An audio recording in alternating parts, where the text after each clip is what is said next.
오늘 카라 에셀 히락 평강 이 네 오이코스에서 나오셔서 특송해 주셨는데, 이 하나님께서 이 찬양을 받으시고 우리 네 오이코스에서 부르신 그 고백처럼 또 하나님의 풍성한 은혜가 여러분의 삶 가운데 온전히 경험될 수 있기를 바랍니다.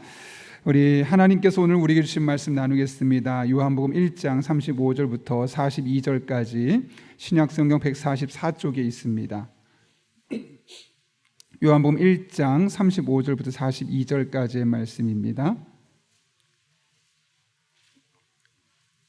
한 절씩 읽고 마지막 42절은 제가 읽겠습니다. 42절은 함께 읽겠습니다. 한 절씩 읽고 마지막 42절은 함께 읽습니다. 또 이튿날 요한이 자기 제자 중 두 사람과 함께 섰다가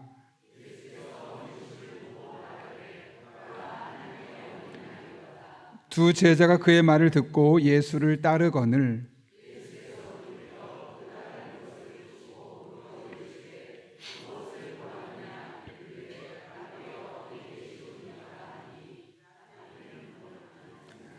예수께서 이르시되 와서 보라. 그러므로 그들이 가서 계신 데를 보고 그날 함께 거하니 때가 10시쯤 되었더라.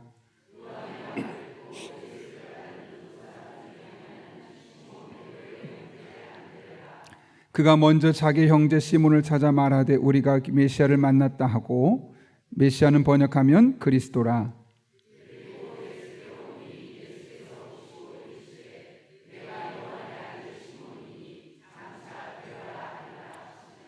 게바는 번역하면 베드로라. 아멘. 함께 기도하겠습니다. 거룩하신 아버지 하나님, 오늘도 우리를 주님 전에 불러주시고 이렇게 함께 나와 2주간 새벽 기도를 믿음으로 시작할 수 있도록 인도하시는 애 진심으로 감사를 드립니다. 이 한날의 결단이 오늘 한날의 결단을 끝나지 않게 하시고 2주간의 결단으로 이어질 때 우리 한 사람 한 사람이 베드로가 경험했던, 베드로가 만났던 하나님을 동일하게 우리의 삶에 구체적으로 경험할 수 있도록 은혜를 더하여 주옵소서. 특별히 이런 은혜를 사모하며 하나님 앞에 오늘 카라, 에셀, 히락, 평강, 오이코스 멤버들이 모여서 찬양을 올려드렸습니다. 그 귀한 찬양을 들으시고 우리 오이코스 멤버 한 사람 한 사람의 삶에 이 찬양 고백이 일상의 고백이 되게 하여 주옵소서. 그런 가운데 또 다른 특별한 은혜가 필요하여 하나님 앞에 기도 제목을 내려놓고 또 헌금하며 하나님의 지혜와 인도하심과 능력을 구하고 있는 성도들이 있습니다.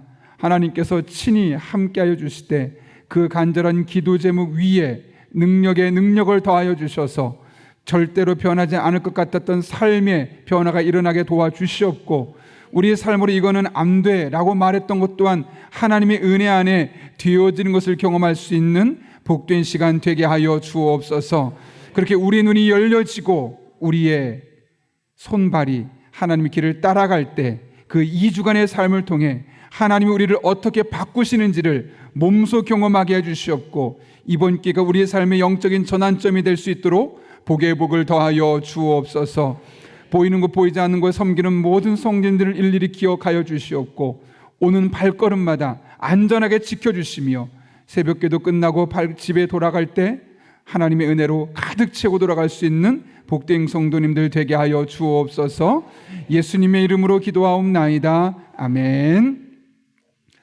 지난 주일에 말씀드렸던 것처럼 매일 참석하시는 분들은 뒤에 스티커를 붙이시면 되고요, 마지막 날 제출해 주시면 여러분에게 자그마한 선물, 컵인데 사실 컵 자체보다는 그 컵이 우리 새벽 기도를 했던 그런 은혜를 채운다는 의미로 계속해서 여러분에게 누적이 되면서 또 기념이 될 거라 생각해서 준비했습니다. 컵 때문이 아니라 베드로 같은 삶의 모습이 나의 삶에 나타나길 바라는 마음으로 적극적으로 참여해 주시기를 바랍니다. 아멘이 안 난 걸 보니 내일부터 줄어들 것 같습니다. 여러분, 연말이면 방송사마다 여러 다양한 시상식을 진행합니다. 그리고 그것을 경쟁하듯이 시청률을 높이기 위해서 송출하게 되죠. 그때마다 저는 가끔씩 이제 유명한 그런 방송 소감을 듣게 되는데, 들어보면 사실 레퍼토리는 거의 다 비슷합니다. 어떤 내용이든가요? 내가 여기까지 올 수 있도록 도와주었던 촬영 스텝, 동료 연기자들, 감독님들, 또 어떤 사람은 부모님들까지 나아가고, 또 어떤 사람은, 그중 예수 믿는 사람은 하나님께 감사하는 그런 표현까지 나오기도 합니다. 근데 제가 그런 수상 소감을 들을 때마다 꼭 느끼는 게 한 가지가 있습니다. 그것은 하나의 상을 받을 만한 작품이 제작이 되고, 또 주인공이 상을 받을 만한 그런 작품들을 보게 되면 그 뒤에 정말 많은 사람들의 손길이 필요했다는 거죠. 우리는 이 상이 대상이야, 혹은 이 사람이 최우수상을 받았어, 그 상과 그 상을 받은 사람에게 집중하는 경향이 참 큰데, 한번 뒤집어 보면 그 작품이 나오기까지, 또 그 작품에서 누군가가 대상을 받기까지 그 뒤에서 보이지 않는 곳에서 수많은 사람들이 그것을 만들어냈다는 사실을 우리는 잊지 말아야 합니다. 그래서 우리는 주인공에만 포커스를 맞추는 것이 아니라 그 주인공을 만들어내었던 그 뒤에 보이지 않는 사람에게도 초점을 맞추는 것. 그럴 때 또 다른 좋은 작품이 나오는 것이고, 또 다른 주인공이, 또 다른 대상 수상자가 나오게 되는 겁니다. 우리는 오늘부터 2주에 걸쳐서 베드로의 삶을 우리가 한번 탐구해보고 추적해보려고 합니다. 성경에 따르면 베드로는 바울과 달리 결혼을 했어요. 직업은 어부였고 갈릴리 근처 베세다라는 아주 자그마한 시골 마을에서 자랐습니다. 그는 어릴 적부터 어부 생활을 천직으로 생각했기 때문에 평생 그것으로 할 것을 생각하며 자라왔죠. 그러다 보니까 그 당시 대부분의 사람이 그랬던 것처럼 교육을 제대로 받지 못했습니다. 그는 바닷가 근처만 가면 누구나 볼 수 있는, 언제든 볼 수 있는 매우 평범한 사람이었습니다. 그런데 그가 예수님을 만나고 나서 그의 삶이 180도 변화가 일어나죠. 예수님의 제자가 되었고, 예수님이 돌아가신 이후에는 예루살렘 교회 지도자가 되어서 큰 교회를 목회하며 수많은 사람들에게 선한 믿음의 영향력을 보여주는 사람이 되었습니다. 그는 늘 복음을 전하고 예수님의 능력을 전했는데, 그가 복음을 전하는 곳에서는 병자가 고침받고 귀신이 떠나가는 일들이 비일비재하게 일어났습니다. 그렇게 평생을 복음을 위해 예수 그리스도를 따르는 삶을 살았던 베드로는 마지막 또한 멋있게 장식합니다. 네로 황제가 박해하던 시기에 십자가에 거꾸로 매달려 예수님을 부인하지 않고 예수님을 믿는 자로서 그곳에서 거룩하게 순교했다고 전해지고 있습니다. 여러분, 베드로는 지극히 평범한 어부에 불과했습니다. 그러나 그가 예수님을 만나면서 놀라운 삶의 변화를 경험하게 되죠. 오늘부터 우리는 그 베드로에 대한 일상을 추적하여 나가려고 하는데요, 사실 오늘은 베드로보다는 그 베드로를 만들어내는 데 1등 공신이었던 그의 동생 안드레의 삶을 먼저 살펴보려고 합니다. 사실 우리는 늘 베드로라는 인물, 또 성경을 보게 되면 성경 복음서와 사도행전에 계속 베드로가 나오기 때문에 너무나 베드로가 친숙하고 베드로에 대해서 많이 알고 있지만, 사실 베드로가 베드로 될 수 있었던 가장 중요한 이유는 예수님을 만난 것이기도 하지만 그 예수님을 만나는데 중요한 연결고리가 되었던 동생 안드레 덕분이었습니다. 어쩌면 안드레가 없었다면 오늘날 우리가 기억하고 있는 베드로는 존재할 수 없었던 것이죠. 베드로는 마치 연기 대상에서 대상을 받은 배우와 같다면, 안드레는 그 뒤에서 열심히 뛰어다녔던 스텝 같은 사람이었습니다. 그러나 그 안드레가 있었기 때문에 베드로가 존재할 수 있었던 것이죠. 그런 의미에서 온 우리가 베드로, 우리가 알고 있는 그 베드로가 만들어지기 전에 그 뒤에서 베드로를 만들어내었던 안드레의 삶을 잠깐만 먼저 오늘 살펴보려고 합니다. 오늘 본문의 말씀 보십시오. 요한에게는 여러 제자들이 있었습니다. 그 중에 어느 날 2명의 제자와 함께 길을 가는데 마침 예수님이 그곳에 계셨습니다. 오늘 앞에 부분은 나오지 않지만 40절에 가면 그 둘 중에 한 사람이 바로 안드레였고, 그가 베드로의 동생이었죠. 그때 요한이 제자들 앞에서 예수를 보면서 말합니다. 보라, 하나님의 어린 양이다. 쉽게 말하면 무슨 말일까요? 저분이야말로 메시아고 저분이야말로 우리가 따라갈 영적인 지도자다라는 거죠. 그랬더니 이 요한을 따르던 제자들이 예수님을 찾아갑니다. 그때 예수님께서 그를 보고 뭐라고 말합니까? 무엇을 구하느냐? 너희 나한테 도대체 왜 온 거야? 어떤 목적으로 나한테 지금 온 거니? 라고 묻고 계신 거죠. 오늘날 우리에게 적용한다면 너 왜 교회 다니는데? 너 왜 그렇게 열심히 기도하는 거니? 너 그렇게 열심히 예배에 참여하는 목적이 도대체 뭐야? 라고 묻는 것과 마찬가지죠. 그러자 제자들이 다시 질문합니다. 뭐라고 질문합니까? 37절과 38절 말씀 같이 한번 읽어볼까요? 시작. 두 제자가 그의 말을 듣고 예수를 따르거늘 예수께서 돌이켜 그 따르는 것을 보고 물어 이르시되 무엇을 구하느냐? 여기 보면 랍비여 어디 계시니오니까 예수님한테 어디 살고 계십니까? 집을 묻고 있습니다. 이것을 보게 되면 겉으로만 보면 마치 집을 찾는 것처럼 보입니다. 어느 집에 살고 계신지 궁금합니다 처럼 보일 수 있지만 사실은 그 이면에는 당신 우리 선생님이었던 요한이 말하기를 세상죄를 지고 가는 어린 양, 즉 메시아라고 말씀하셨는데 정말 그런 분입니까? 저희가 직접 집에 가서 확인해 보고 싶습니다. 그런 의미가 담겨 있죠.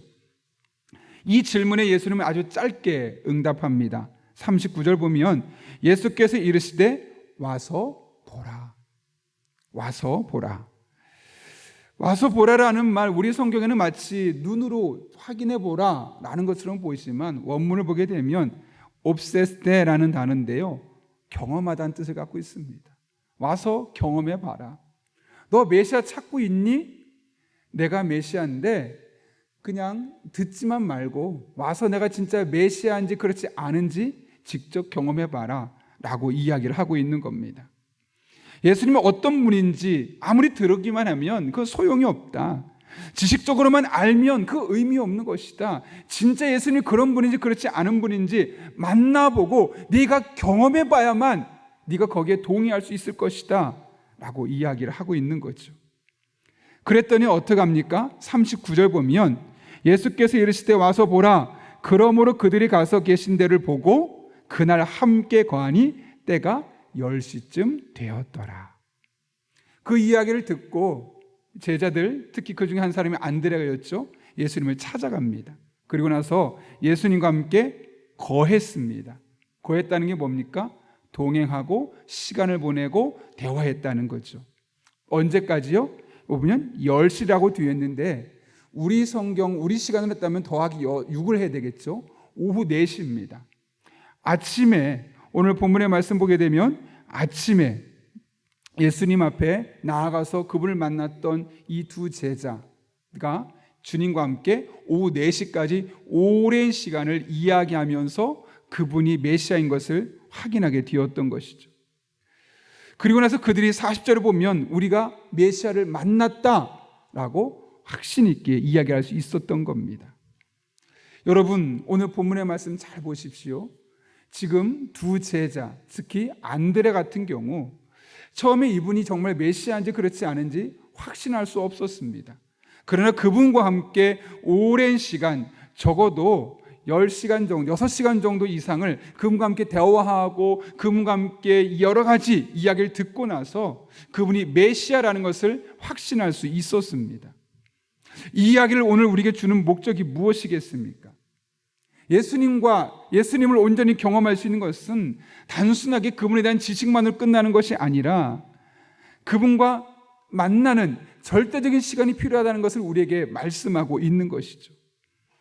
원래 절대 시간이라는 게 물리학에서 쓰는 용어거든요. 이게 뭐냐면 내가 어떤 것을 이뤄내기 위해서 직접적으로 투자해야 되는 시간을 말하는 겁니다. 예컨대 계란이 부어하려면 그냥 위에 뜨겁게만 한다고 해서 계란이 부어가 되는 것이 아니죠. 오랜 시간, 정해진 시간만큼을 품어야지만 계란이 되는 것이죠. 음식으로 따지면 약간 숙성기간과 마찬가지입니다. 그러니까 우리가 예수님을 경험할 수 있고 하나님의 임재를 경험할 수 있고 이분이 정말 우리의 삶의 메신저가 되고 우리의 삶의 능력이 되시는 분을 경험하기 위해서는 절대적으로 하나님과 보내는 그런 시간이 필요하다는 겁니다. 그래야지만 우리가 인격적으로 하나님을 만날 수 있고 성경에서 말씀하신 그분이 진짜 능력 있으신 분이라는 사실을 우리의 삶을 통해 경험할 수 있다는 거죠. 여러분, 교회 역사를 한번 살펴보십시오. 교회 역사를 보게 되면 능력 있는 그리스도인의 현저한 특성이 하나 있는데, 그것은 바로 모두 하나님과 함께 많은 시간을, 오랜 시간을, 그 절대적인 시간을 채워왔다는 겁니다. 그리고 그들은 그 시간을 적극적으로 사모하며 살아왔다는 것이죠. 우리가 단적인 예로 볼 수 있는 사람이 바로 다윗 아니겠습니까? 여러분, 다윗은 자신을 뭐로 비유했습니까? 자신을 목마른 사슴에 비유했습니다. 마치 목마른 사슴이 시냇물을 찾듯 갈급한 심령으로 저는 하나님만을 바라보고 있습니다. 이것이 늘 이 다윗의 신앙 고백이었습니다. 많은 사람이 있었지만 하나님께서 다윗을 선택하시고 그를 이스라엘의 목자로 삼으시고 그를 통해 수많은 일들을 행하시던 이유가 바로 여기 있는 겁니다. 하나님과 그 절대적인 시간을 꼭 채우면서 은혜 안에 머물렀던 그였기 때문에 하나님은 그를 위해서, 그를 통해서 그와 함께 일하시는 분으로 나타나게 되었던 것이죠. 그래서 그렇게 하나님을 만났던 그가 우리에게 뭐라고 말씀합니까? 시편 34편 8절부터 10절에 이렇게 말합니다. 너희는 여호와의 선하심을 맛보아 알지어다.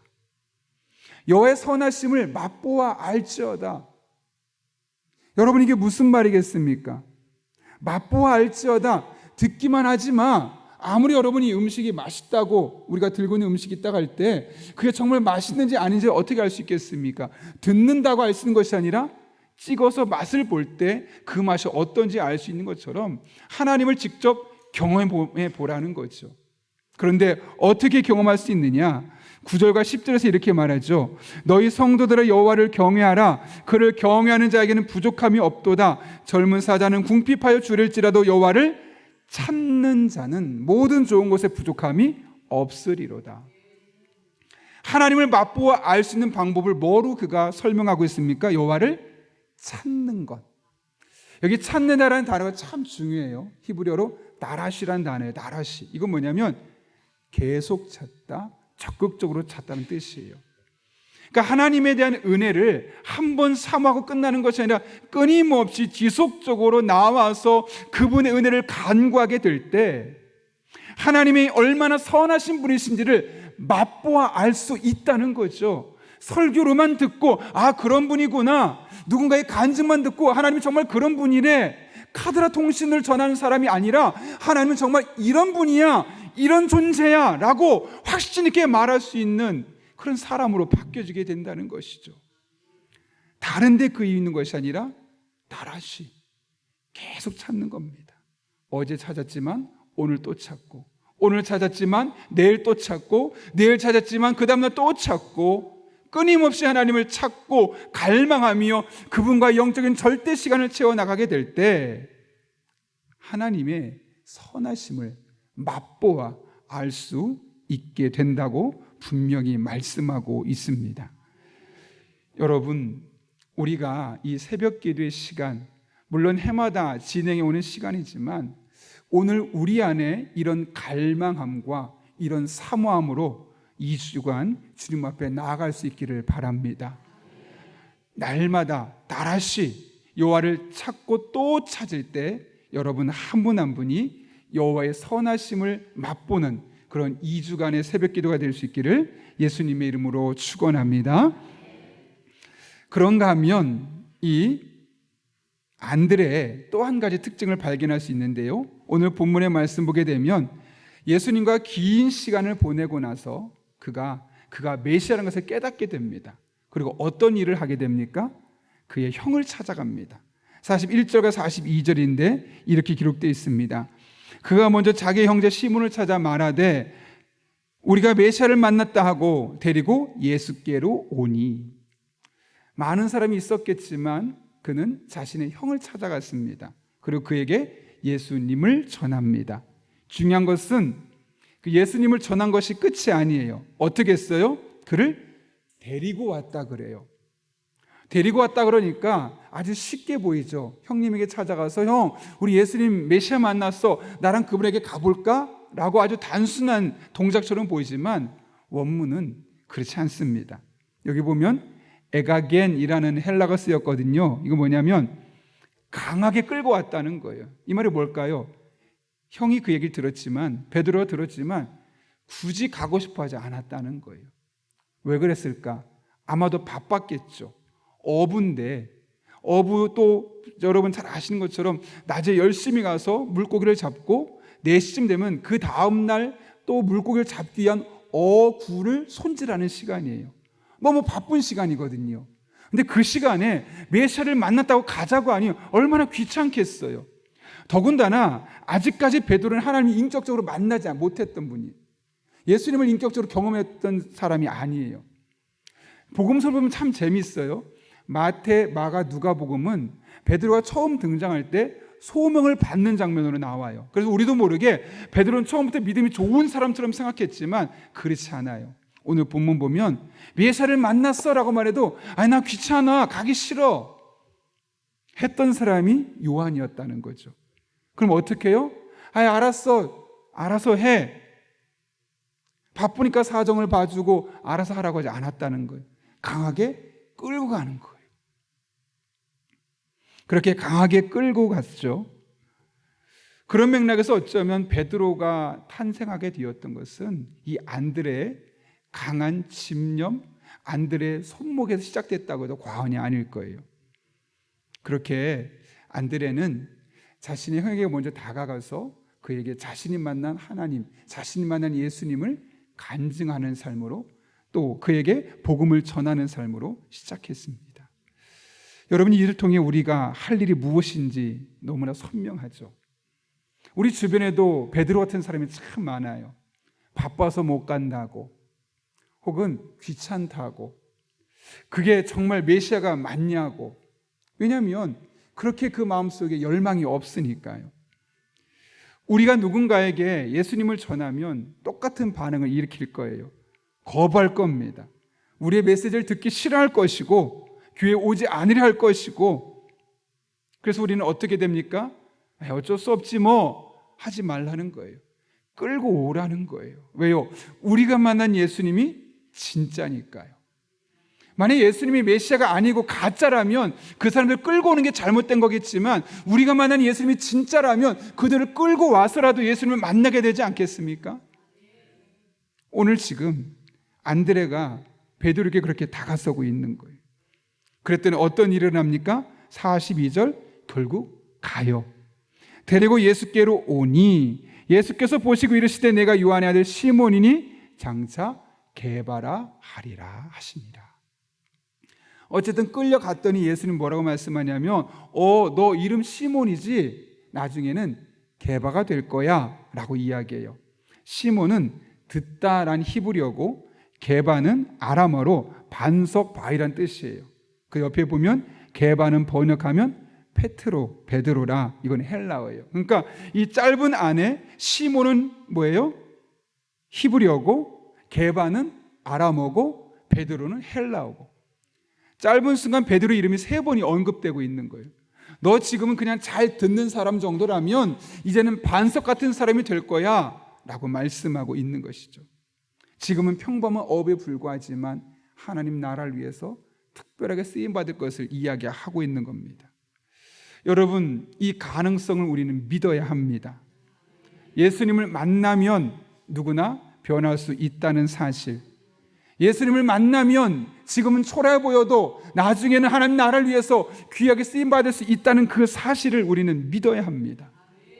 여러분, 본문을 보십시오. 너는 반석이 되어야 돼, 너는 게바가 되어야 돼 라고 말하지 않아요. 게바가 될 거다. 예수님 안에 거하며 그분의 말씀을 들으며 그분 앞에 기도하며 그분과 동행하면 지금은 평범한 듣기만 하는 시몬에 불과할 테지만 점점 시간이 지나면 지날수록 게바가 될 거야, 반석 같은 사람이 될 거야 라고 말하는 겁니다. 너 스스로 노력해서 반석 같은 사람이 되라가 아니라 하나님 안에 거하면 너도 그런 사람이 될 수 있어 라고 이야기하고 있는 것이죠. 근데 우리는 자꾸 안 변한다고 변하지 않을 거라고 말합니다. 왜 그럴까요? 여러분, 사람은 변할까요? 변하지 않을까요? 변하지 않습니다. 그러나 사람이 변하는 방법은 한 가지가 있는 것은 바로 예수님을 만나면 변합니다. 그건 그 사람이 의지가 있어서가 아니라 예수님께서 그 사람을 바꿔주시기 때문에 그렇습니다. 그러므로 여러분, 사람을 바꾸려고 하지 마시고 그 사람이 예수님을 만나도록 하셔야 합니다. 여러분의 배우자가 너무나 안 변합니까? 답답해 죽겠습니까? 예수님을 인격적으로 만날 수 있도록 기도해 보십시오. 그러면 변하게 될 것입니다. 여러분의 자녀들의 신앙을 보면서 너무 답답하고 언제쯤 이 아이가 변하고 언제쯤 이 아이가 내가 믿는 하나님을 고백할 수 있을까? 그런 애타는 마음이 있으십니까? 예수님을 만날 수 있도록 기도하시고 예수님을 소개하시고 예수님을 만날 수 있는 방법을 알려줘 보십시오. 그러면 언젠가는 주님께서 그 아이를 바꾸어 주실 것입니다. 안 된다고 하지 말고 못한다고 하지 말고 주님 만나면 주님께서 바꿔주실 것을 믿고 주님을 소개시켜주고 주님을 인격적으로 만날 수 있도록 기도할 때 우리는 바꿀 수 없지만 우리는 해낼 수 없지만 그가 만난 예수님께서 그를 바꾸어 주실 것입니다.